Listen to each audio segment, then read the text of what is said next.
My name is Alia, and I am British Palestinian. My family are from Gaza.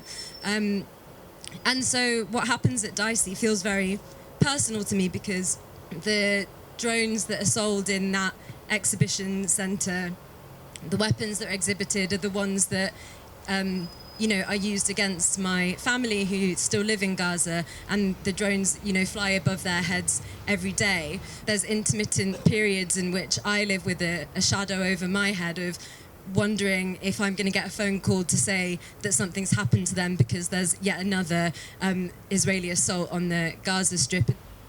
But I think it's really important to kind of name what the arms fair is selling, which is like weapons of terror. Inside the exhibition centre, I imagine it's probably quite a sterile environment, and people walk around and they're wearing suits and they're like being very polite to each other, and it all seems very civilised. But the reality is like it couldn't be further from the truth, and I think it's really important that the reality of what is going on there and what those products are creating in the world is named.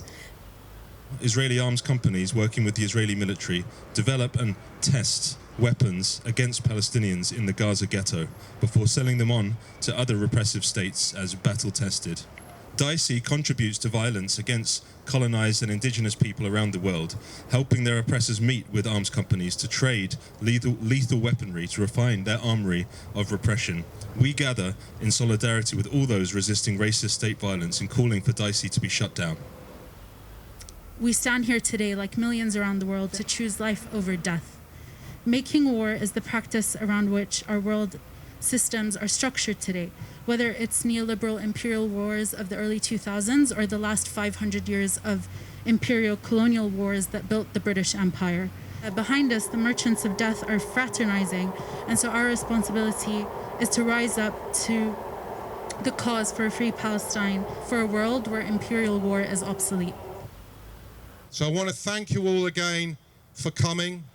We carry on with our campaigning, and before we leave, let us renew our vow of commitment to the Palestinian people. Let us renew our vow of enduring and ongoing solidarity, that we will stand shoulder to shoulder with the Palestinian people until apartheid is dismantled, until the day of liberation arrives, until the Palestinian people are able to enjoy what is their birthright: freedom, justice and equality in their historic homeland. Free, free.